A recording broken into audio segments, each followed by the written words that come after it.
तोंडावर नाही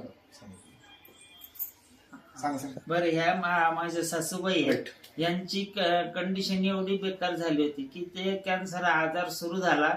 तर कॅन्सर आजार आहे का नाही हे माहित नव्हतं. जेव्हा आम्ही रुग्णालयात चेक केलं, टेस्ट केल्या, तेव्हा ते सांगितलं की हे कॅन्सर आजार आहे आणि 3री स्टेप पार झालेली आहे, म्हणजे 4थ्या स्टेपला सुरुवात आहे. अशा कंडिशनला आम्ही शासकीय रुग्णालय कर्करोग आपल्या संभाजीनगरला तिथं ट्रीटमेंट सुरू केली. केमो झाले, ते एडिशन झालेत. डॉक्टरांनी सांगितलं की आता केमो झालेत, एडिशन झालं, सगळं झालं. आजी एक तर कमकुवत आहेत, म्हातारे आहेत. आता इथून ट्रीटमेंट पूर्ण संपली. आता जे काय असेल ते घरी घेऊन जा आणि तुमच्या पद्धतीने सेवा करा.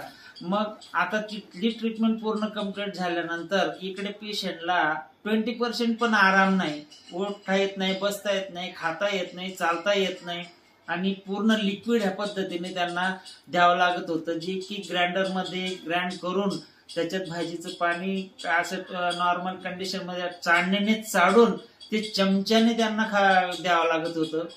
तर पण आम्हाला हे काय जे आम्हाला देवासारखे गडदे सर भेटले. गडदे सरांनी आम्हाला सांगितलं की माझ्याकडे असं आहे, तुम्हाला पाहिजे का? योगायोग झाला तो आमचा. आणि माझ्याकडे मी त्यांना म्हटलं की वा, तुम्ही तर भारीच झालं. त्यांना घरी घेऊन आलो.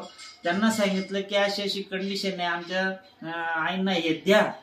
त्यांनी लगेच तात्काळ आम्हाला हे बॉटल उपलब्ध करून दिली आणि जे सुरुवात केली, आज 2 बॉटल संपल्या, 3री सुरुवात झाली.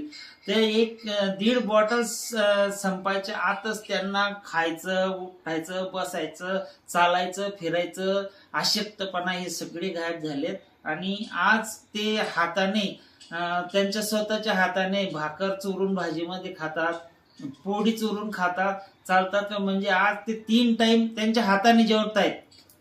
अगोदर त्यांना काहीच चालत नव्हतं. आमची आशा संपली होती. पण आज आम्हाला हे अमृत ज्यूस या प्रोडक्टने एक नवीन जीवदानच भेटलं आणि तेवढं आमच्या आईंना आयुष्य भेटलं. बरं का, तुमचे आम्ही आभारी. हा.